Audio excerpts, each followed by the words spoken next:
Good morning, good evening, good afternoon, everybody, wherever you are in the world. Welcome once again to another session of Living World of Darkness. This is a scene for the Mage venue. We open up immediately as our ecstatics and their Hollow One consort had just stumbled upon the hallway of eerily familiar corpses.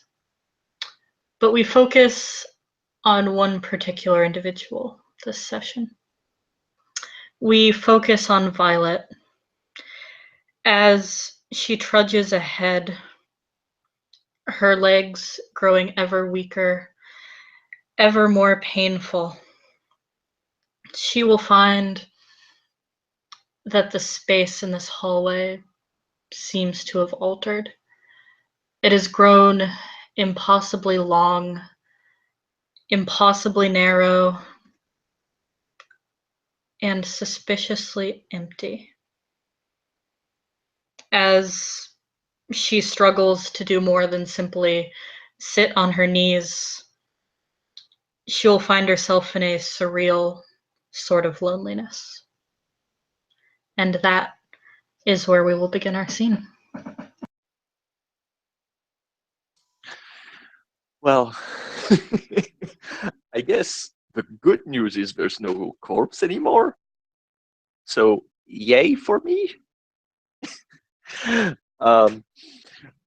guess as she looks around, because it feels really weird. It hurts because it's been so long since she felt that pain in her body, that pain in her very soul. She probably tries to resonate through the searing pain that she feels in her legs, that this cannot be real because she was fixed. They fixed her, or at least she thinks they did. But she remembers that until that very point, her legs were fully functioned. So she's trying more or less to, well, I guess, to convince herself that this this cannot be real, that she is fine and that her legs are not broken. But when she tries to even move them, she doesn't feel them. She only feels the pain in her lower body, and yeah, she probably feels extremely distressed and frustrated because this long hallway is, I mean, the exit, I see the exit on this image, but it's so far away. And yeah, she's trying to crawl because, well, what else could she do?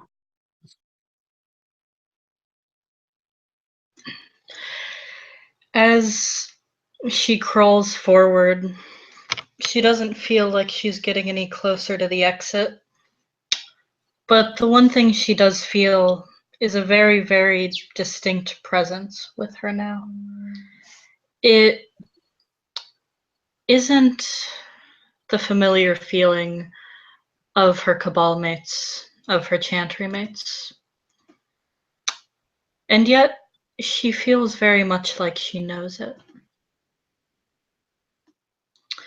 One of the doors slowly begins to creak open,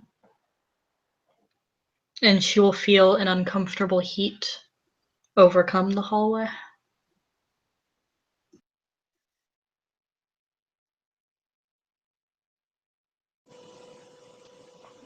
Well, that certainly is interesting. Not really. Um, I think that, yeah, the presence. I guess that's out of my mind. But does as she feels the heat, does she hear this, the screeching sound of metal rubbing against each other, this very high pitched sound of the metal construct that would be, well, moving on its own? She doesn't hear that exactly, although the heat provides an unfamiliar and frightening sensation.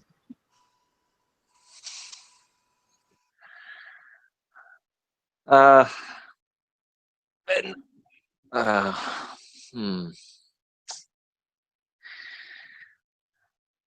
So can she identify the sensation? Because right now, what she's thinking is that this she generally associate this feeling of fire, this very well hot presence, I guess, is linked to the personification of her nightmares.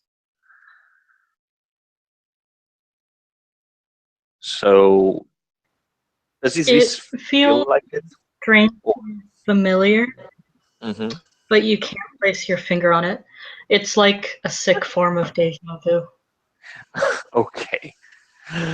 Um, then I then I guess that yes, she's going to try to get her strength and determination, because clearly, I mean, whatever is happening here, she's not going to be able to go any any forward if she stays here uh, in this corridor, not moving.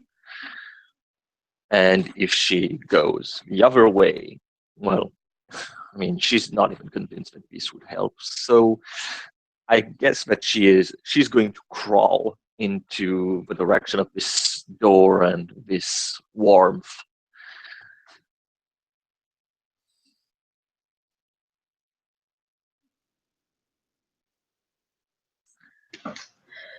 As she crawls closer, she finds herself in a room cast over with orange light. It's a very sterile sort of area. The only current occupants, number 3. There is another Violet sitting on a hospital bed hooked up to various wires. As a machine is given different inputs, different sort of reflexes go off. Her leg kicks, her eyes twitch. The second figure, from what you can see, appears to be a tall white lab coat hunched over this machine. The third figure is in the corner. She is nowhere near as sterile, nowhere near as elegant as the rest of this room. She sits in the corner, watching with a mixture of curiosity and apprehension.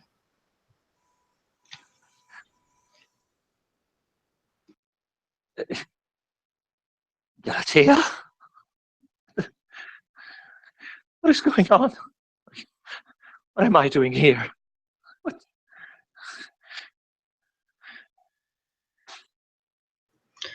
Her head shifts over towards you first, before her eyes land on you. She has a somewhat somber look on her face as her stitched mouth turns upwards in a somewhat sad smile.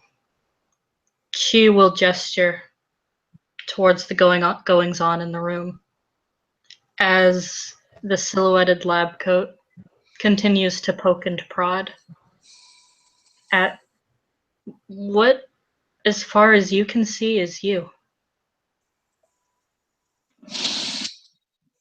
Mm. Uh, uh, So okay, don't I don't want to I don't want to mechanize this, but she's looking at this, and I guess she's trying to understand the situation because she feels that if her avatar is there, there must be a reason. Because I mean, last time she was the one who entered into contact, but yeah, she's feeling hesitant because she sees this scene and she has no memory of this. She doesn't remember. I mean, even the form that is looming over her younger self is not facing her, and I I guess that she would want to stay in a corner and shut her eyes uh, to not see this, but I guess she feels dra- uh, drawn by this picture because, as you said, it seems that this is herself. This this is part of her memory. This is part of knowing what happens. So I guess she's going to crawl into the direction of the hospital bed and this person to try and get an angle because she doesn't know if this is her father, her mother, or Doctor fucking McDouchebag, who she doesn't even remember the face because the only remembrance that she has is of a skeleton in a lab coat pushing her wheelchair.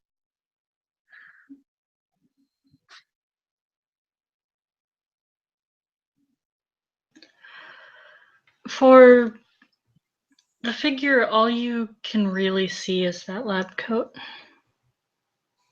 Mm-hmm. As for what you're seeing here, you get the feeling that it's significant, but you also get an intensely sort of dissociative feeling, like it's extremely surreal, and that is enough to make your heart beat a mile per minute.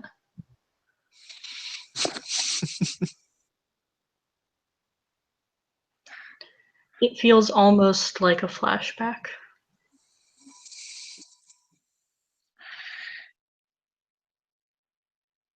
She's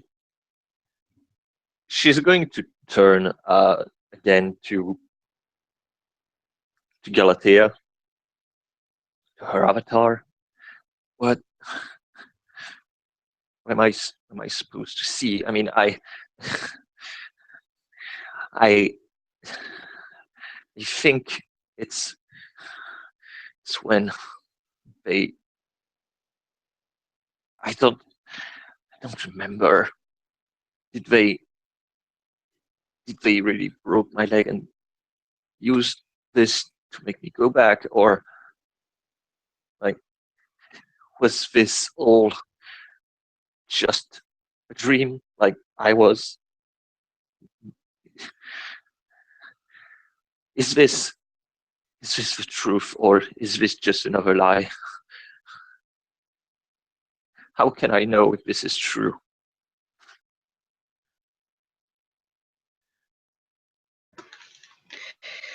Galatia looks at you, scanning you. Does it feel true?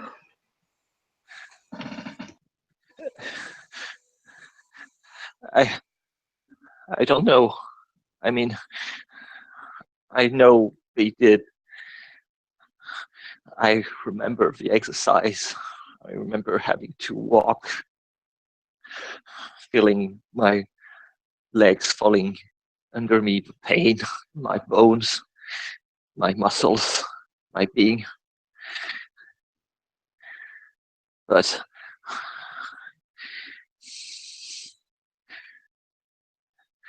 I, I guess it feels true.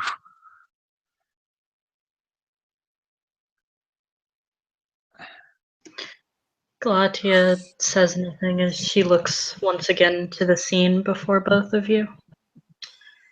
Now, Violet will hear a man's voice.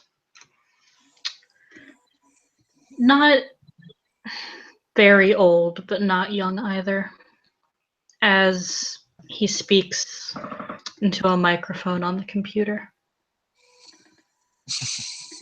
The first thing she hears: test. He checks, flipping through a file.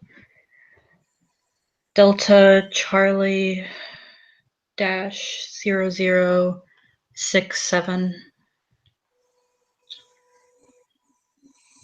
And he will flip a switch that will cause the other Violet to open her eyes. And he will approach her, shine a small flashlight in her eyes to check for cognizance, and begin speaking to her. What is your name? She will say, Anya Belton. And he will go through things such as favorite color, favorite memory, and simple questions such as who the president is. And as the robotic clone, or as the other version of herself speaks, those memories too will trigger for Violet.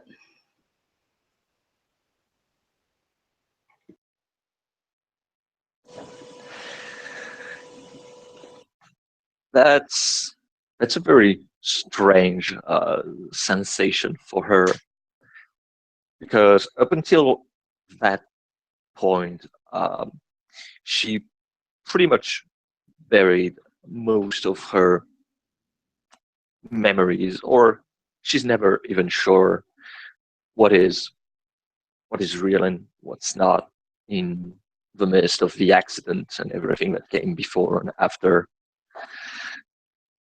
And as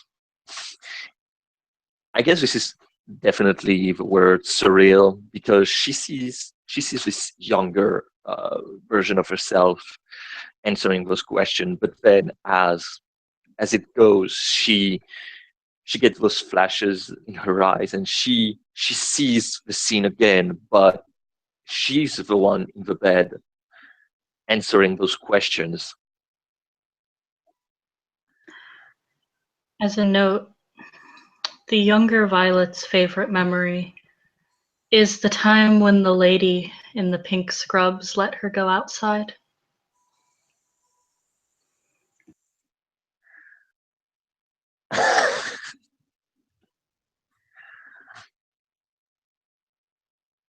That's strange. Now, this is definitely something that catches, I guess, her attention, or throw her off, because up until now, she would have said, as younger Violet, that her favorite memory was having it was it has been a rainy day, and she had been sick, and her mother had come back from work to take care of her, and she had stayed until she fell asleep. And that memory, that one with the pink lady letting her go outside, she has no memory of that event. So yeah, she's really thrown off. She's really thrown off. She doesn't know what to think. I guess she's going to try and probe into that to understand, because those she doesn't know if it's a true memory that she had, or if it's something else, like related to this hallucination. But I guess, yeah, she would try to concentrate on that feeling, because yeah, she that's completely new and unsettling.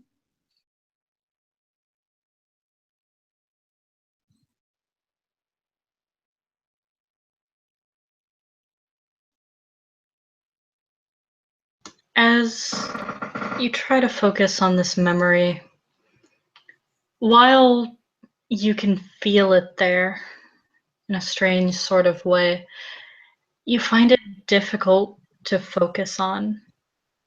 Mm-hmm. You can't make out much. It's as if trying to remember something from when you were 3 or 4 years old. Mm. Yeah, it's only, I guess, a vague impression. Uh,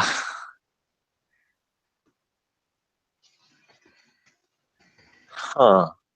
Is there a chair actually in the room? There is, yes. She, I guess, what she's going to do is that she's going to go to that chair and push it uh, at least as much as she can in her state, and she would put it right next to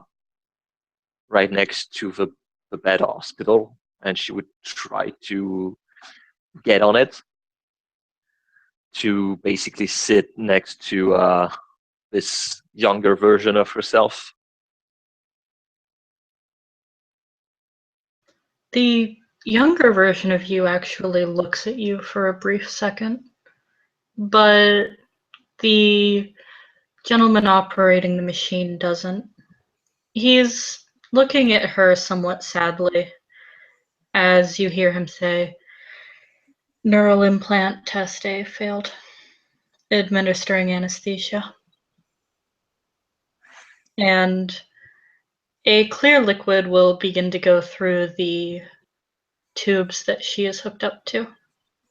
Hey, hey, you stop that, you fucking asshole! I guess because as she's pushing that chair, I guess she would she would throw the chair in the direction of that guy, or at least try to. As the chair is thrown, what you will see is the vision of this room wobble as if you had thrown it through a hologram.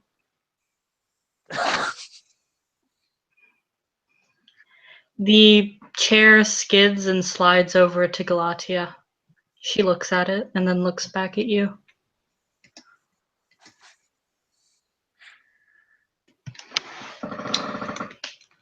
As the younger version of yourself falls asleep, he will once again begin typing into the machine. Trying memory sequence Bravo 0.002. And the machine will begin to whir and buzz as it works.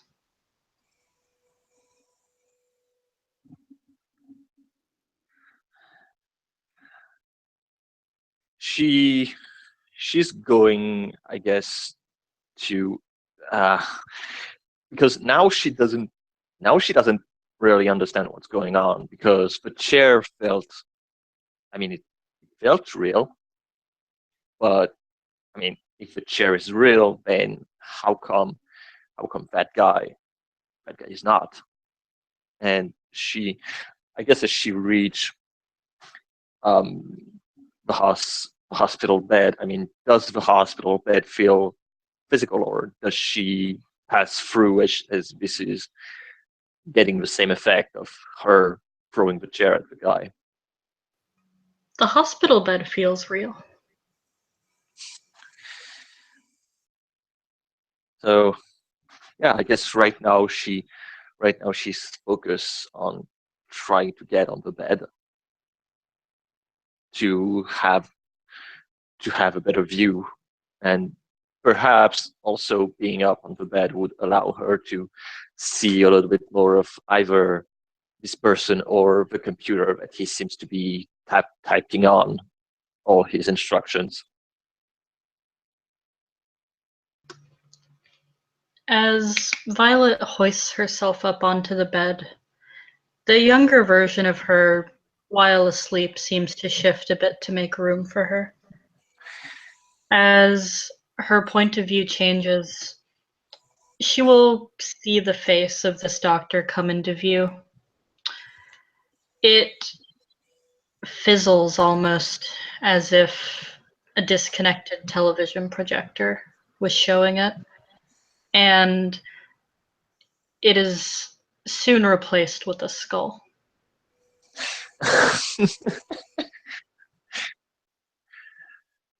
so do I understand correctly that I is my younger self still here, or am I at the place of my younger self now? She's still here. Okay. She's sitting right next to you. After a few more moments and after the fluids stop, her eyes will flutter back open.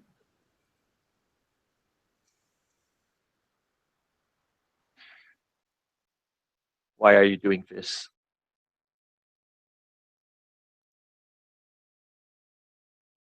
Hey, douche, I'm talking to you.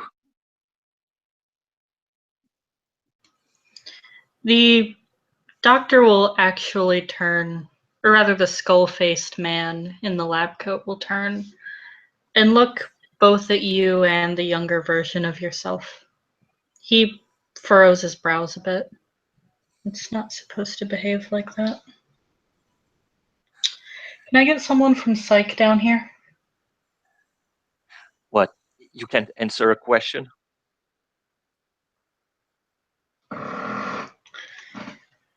He simply stares, watches the younger version of yourself very pensively before she turns over to you. Who are you?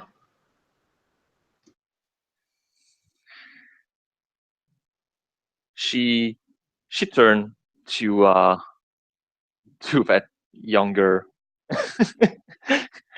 she turned to that younger version, and it's very weird for her to see herself as a miniature in this situation. And she, I guess unconsciously, she raised her hand and put it on the cheek of this young version. She is solid and she is real. Amanya, who are you? I am Anya. I guess that makes it the two of us then, huh? How many of us are there?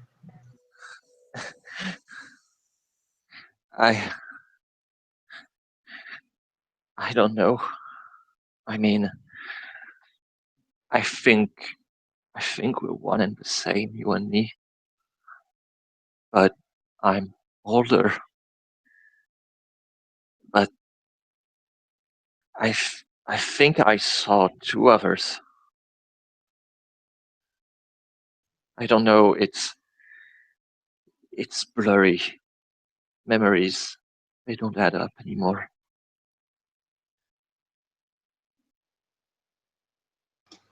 Didn't know there were more of me. I didn't He know it. I looks around, almost confused. Did you come here with Mommy?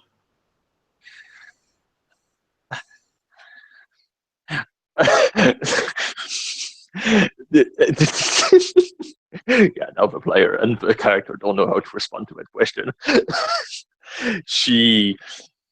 I guess she bites her lower lips as memories of their mother comes flashing into her mind, and I guess probably unconsciously she starts to tear up.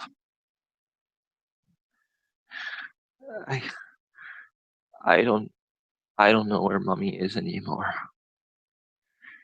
I something something happened, and I don't I don't know where mommy and daddy are anymore. But she just dropped me off here for a checkup. She seems very distressed. Hey, okay, don't worry. As she hugs this tiny version of herself. It's okay. You don't need don't need to be afraid. I'm sure they're somewhere. It's just, and she doesn't know if like she feels extremely confused by this, but she doesn't want, or she can't bear to see anybody feel so distraught as a child doesn't who's not sure if their mother is going to get them back. And she strokes her hair, haha, saying, "It's okay. It's just a checkup. I'm sure I'm sure they'll be here soon. It's okay. It's okay." And as you're comforting her and as she continues to fret, you will hear the male voice once again. Subject appears to be experiencing severe hallucinations. This memory bank must be corrupted. Applying Oh, anesthesia. oh, so what? So what? You're going to change everything now? Is that it? Every time I get something different, you change it? Is that it?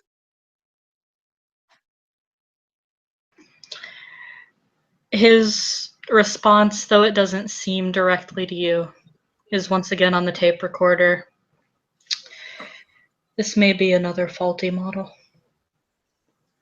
As the other you begins to flutter asleep once again. Oh no! Hey, wake up! Wake up! It's okay. It's okay. It's, it's gonna be fine. We're us. They can't hurt us. You can be whoever you want. I can be whoever I want. You can tell us who we are. As she looks at the skeleton, and she's boiling with rage because that guy for many years he was a symbol different from the car that symbolized the accident and the death of her parents. It's He pretty much symbolized everything that she has come to despise in hospital, because he is completely cold, devoid of emotion. He he does his job and only his job. When he answers, it's in that automaton voice that would belong more to a machine than a man. And yeah, I guess I I guess that she might grab probably the the next thing on the table and throw it to his face, because right now, yeah, she she sees that guy as pretty much the embodiment of all her rage and frustration.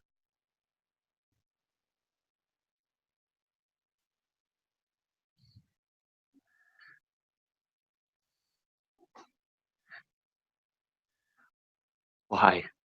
Why can't you? Why can't you just leave us alone? Why do you have to do this? I didn't ask for this. Why? Why do you do all this? You treat me like I'm a fucking object. I'm not. I'm not an object. I'm a person. You're you're the machine here. I'm not. I'm not a machine. You're the fucking machine here. As you yell, you seem to, for a very brief moment, catch his attention. His eye sockets seem to expand as he looks over at both you and the other version of you. You hear him call for Psyche as he begins heading towards the exit of the room, grabbing first the deadbolt. But then what? The deadbolt, like a big lock. Ah. And yeah, I guess she's going to scream, "Where are you going? Get back here, you motherfucker! I swear, I'm going to fucking kill you! Get back here!" This is an unprecedented manifestation. I need shit. I need security. As you yell, you actually, for the first time, catch a reflection of yourself. You see yourself as hazy and flickering, but before there was no reflection at all.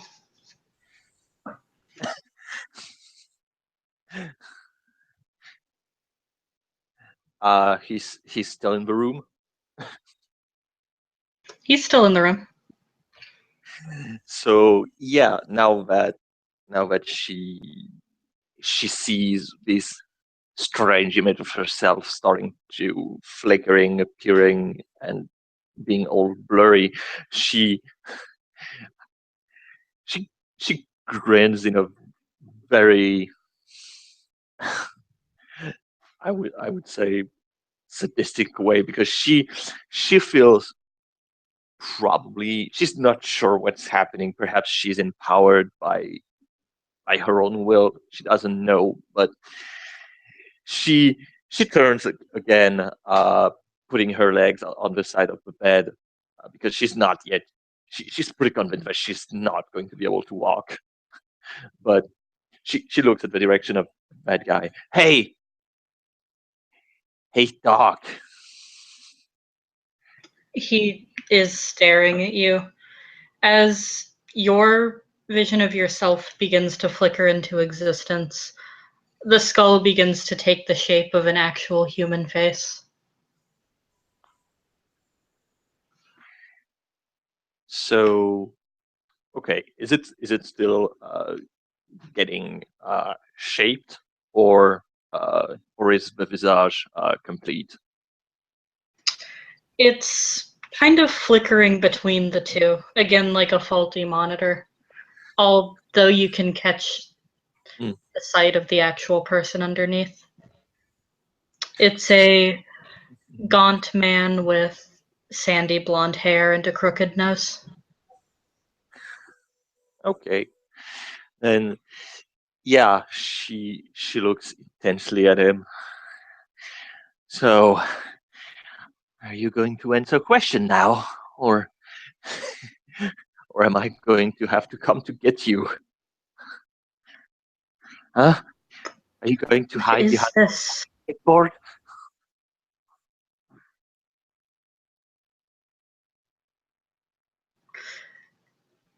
He just, you hear him whisper What is that? As finally he slams the glass observation door behind him, bolts it shut.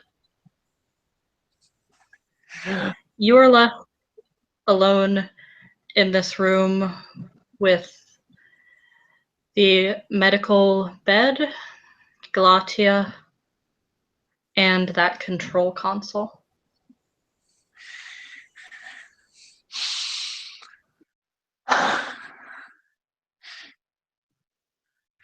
And she's going to turn to Galatea, looking at her. Galatea has a very, very slight smile on her features. So, and she's kind of baffled at this whole thing. She sees the smile of Galatea. She's going to smile back, and she says, "So, is this the moment where I say, are we ready for bad life consequences choices?"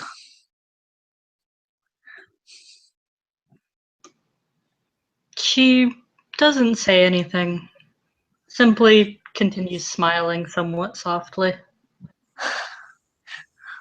Okay. Still seems to be observing. Okay. Well, I mean, when I'm so far gone, might as well jump. She's going to. Okay, so now my question is going towards this monitor. Is it really near the bed, or would I have to you know get up from the bed and actually walk towards it? You'd have to get up and go to it. Okay, then then my next step is pretty much what I thought it would be. So she's looking at the ground, the cold white ground of the hospital. She looks at her own leg, at the pain that she felt during all this. She probably not even sure if between her rage and her well, yes, I guess rage is definitely the good answer. She but she wants answer and she feels that not only could the monitor provide answer, but she wants to wake her younger self, and pretty much her idea is, I want to get the fuck out of here with myself.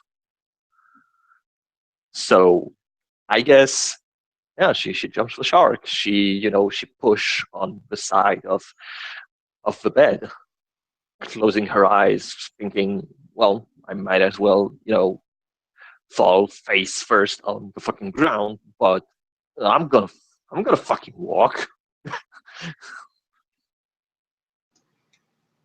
Make me a willpower check. uh, and then and then I botch and I fall through another layer of reality. Yay! uh, okay. Oh well, I have the power. As you hoist yourself upwards and forward off the bed, your foot plants on the ground. The first thing you think is that your knee is going to snap and you're going to tumble down. But despite the pain, you manage to stay standing. You are able to slowly and painfully put one foot in front of the other. And yeah, she probably has this this stop, like, indeed, as you said, she thought that her joint and her bones would broke, and she just she stays unfazed for a second, like, okay, of that fucking words, and she starts to take one step after another, probably trembling a little bit as she convinced herself. She is pretty sure now that it's her will that makes her real. It's her will to go on, her will to live, to be alive, and not to be an object that would get her life dictated by others, that makes her go on. So she makes her way to the monitor as she looks at that machine that, well, holds truth, lies, life, and death at the same time. How very symbolic.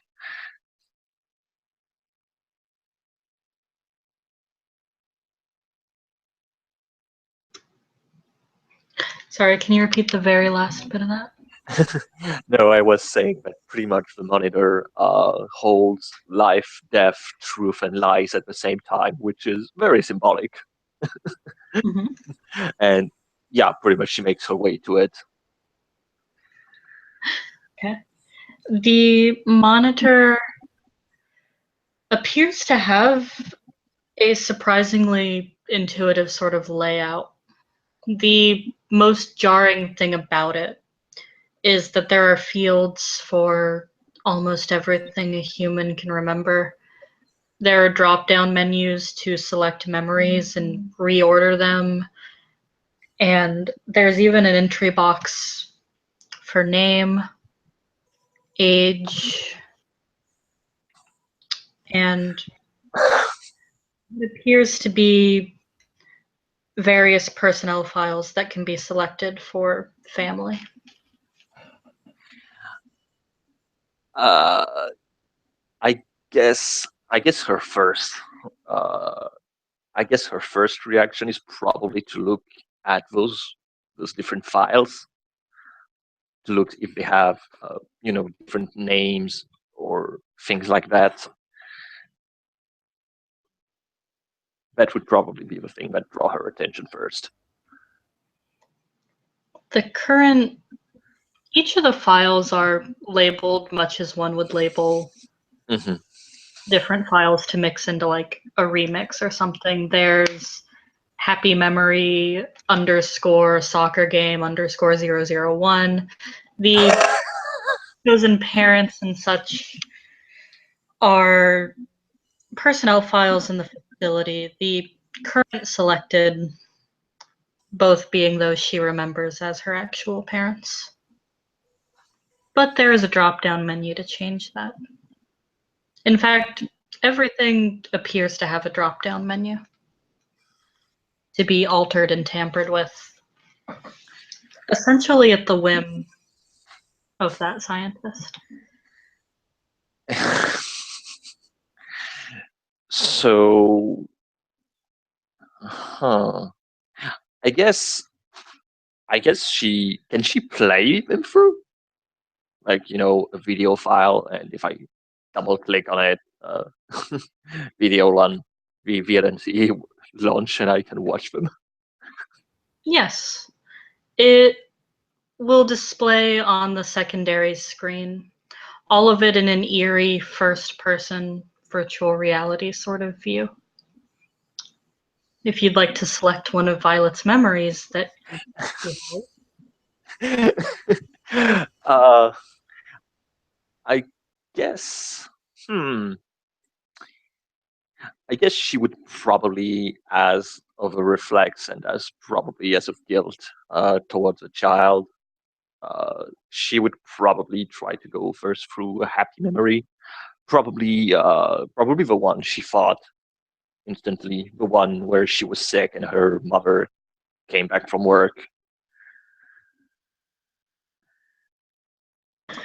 you will see strings and strings of input and data go through the first screen. And on the second screen, everything she remembers from that night. it will play almost like a video. She will notice the younger version of herself on the bed, the expression on her face changing in her sleep as she too goes through this memory. Yeah. Uh, I guess currently Violet, as she sees that the videos that were starting to come up are starting to drop out of her eyes as she's crying because she feel I guess she feels happy to see that memory playing out because that's her Madeleine of Proust. This is a uh, very nostalgic memories that warms her heart, but also she feels a cold fear that creeps behind behind her. That if this is a memory that can be input, that that didn't happen, or that was a simulation, uh, because out of character, I guess that the memory is from point of view, is a point of view video. Mm-hmm. So she thinks if this is a point of view video, then was was this filmed through a camera, and is this just a false information that was input, or was there another Violet who revived all this? And so if that's the case, then is she the one? Is she another clone?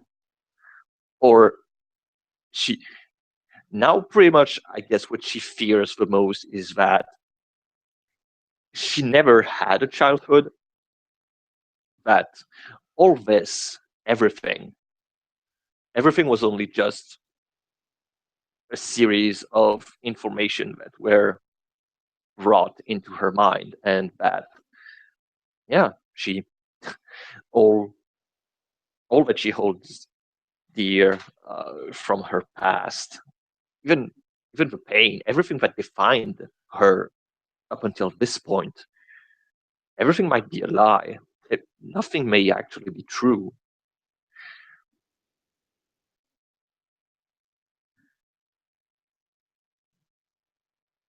So, hmm, huh. I guess I suppose I can't. It's not a real computer. It's just a series of data banks. Because I guess she would try to see. Uh, I guess she would try to see if there are directory or personal files regarding all this. Because right now she's very afraid that everything is just a lie, and that pretty much everything until she met with her uncle and his wife, making them pretty much the first human being that she would have truly interact with and consider foster parent. Everything before that, everything that had defined her would have been a lie, and that pretty much if this is a lie, then who is she? Because she built herself around those memories. She defined her character, her ways, her sadness, her anger, her joys. Everything up until this point has been defined by those memories. But if everything is a lie, then who is she, and can she even call herself a person?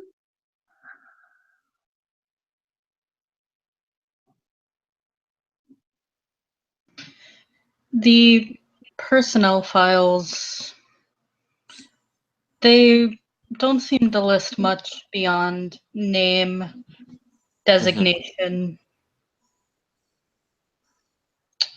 There's not a lot of personal information there. Mm. The project information does appear to list Violet's remembered parents as the commissioners of the project, but there's little else there. And the machine, too, what is on it, slowly begins to grow a bit blurry and staticky. No, no, no, no, no, no, no, no, no. You're going to stay here. You fucking machine. You're going to stay here until I get my fucking answers. And she's going to, tap on the side of the screen, like obviously the good old Russian methods is always the best one.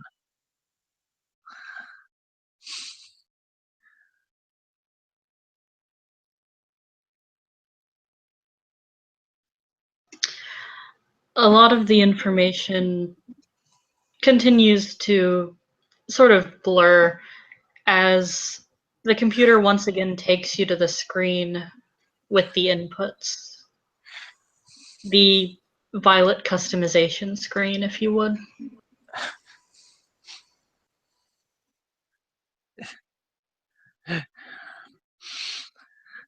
And she turns to Galatea because we're the only person here, and she had stayed uncomfortably silenced. What? I mean, what am I supposed to do? Because, I mean, if I put the inputs, like all those things, I could create myself, but then it's a lie. Those things were, I would be continuing to lie to myself, but those events were who I construct myself with. I mean, you need memories to be someone. If I don't know what to do.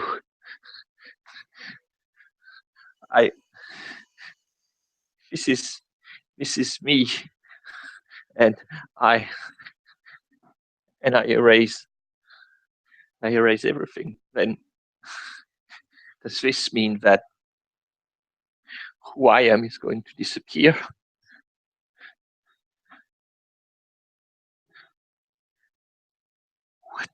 What do you want from me? Gladia will stand up now, and she'll simply put her hands on your shoulders. She doesn't say anything, but she looks at you as if she's waiting for you to make a choice.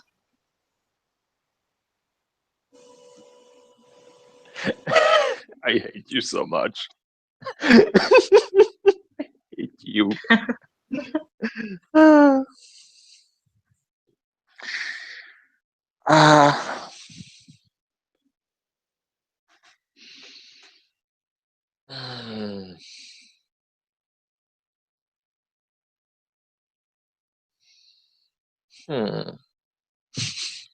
Well, damn! Now I have to go into deep philosophical thoughts. Who would have thought from Made for Ascension? Am I right? It's time to wax philosophical, motherfucker. Yep, time to get out of PhD. Okay.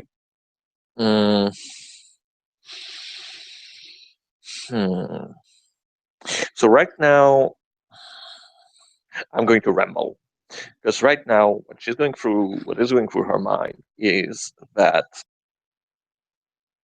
she thought up until that moment that her memories were real, that everything was real, and that she was raised by two human parents and not technocrats. Um, they had they had an accident. They had an accident, and after that accident, she went through this hospital where she was put back together, literally, and her her mother's family and her mother's family pretty much took care of her until the point where she awakened herself to magic, realizing that there was more to life than her own past and traumas, and that uh, whatever she thought was truth, whatever she thought about her life, were not necessarily lies, but that her memories were tempered, that she can't trust really her memories. And now she's facing a choice that she could reproduce. She could reproduce a pattern once again, going through all the memories to pretty much be Anya, to be Violet, because her past was what defined her. She was defined by her past, but now she thinks back to what Naomi said, that past cannot be changed, that what happened happened, and there's nothing you can do about it. She thinks about Noah, who pretty much helped her to reach some sense of self and not see herself as a record thing, a record object, but as a human being. And she thinks that probably the moment where she was the more real was when she was talking for the first time with Sax, the first ecstatic that she met, with even Dakota before she went to bunker, that she wanted to master her fear. She didn't want to be crippled anymore. And that her interactions with Naomi, Ginger, Ken, Noah, and all the others helped her to, well, probably for the first time, dissociate herself from her past, from her memories. She's not sure about what is here, if it's real, if it's some kind of hallucination. But she knows that as much as she loves her memories, as much as she remembers fondly, even if they are false, she wouldn't go back. So she looks at the monitor, and, well, I don't know if this will have any result or not. But I guess she is going to, when she sees the name, and I guess there's also probably an instruction part, like command execution and everything.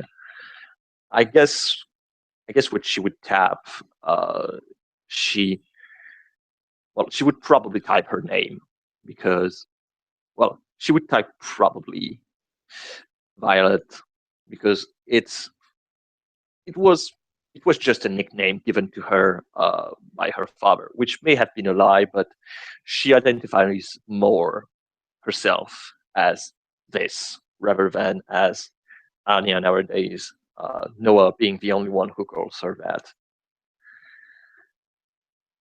And I guess if there's any input that she can add to this, I guess she would put a command like be yourself or be whoever you want to be. The computer under the name section will accept the input, and under the goals and desires section will also accept the secondary one. Galatea will smile at you very, very broadly. And as she does, you will hear once again the voices of Ginger, Naomi, and Ken. And the place will begin to flicker as you're once again left in the version of this facility that you walked into. And I believe this is the point in which we end our scene. Thank you to our player for playing, and thank you to our watchers for watching. This has been another scene for Living World of Darkness Street Magic.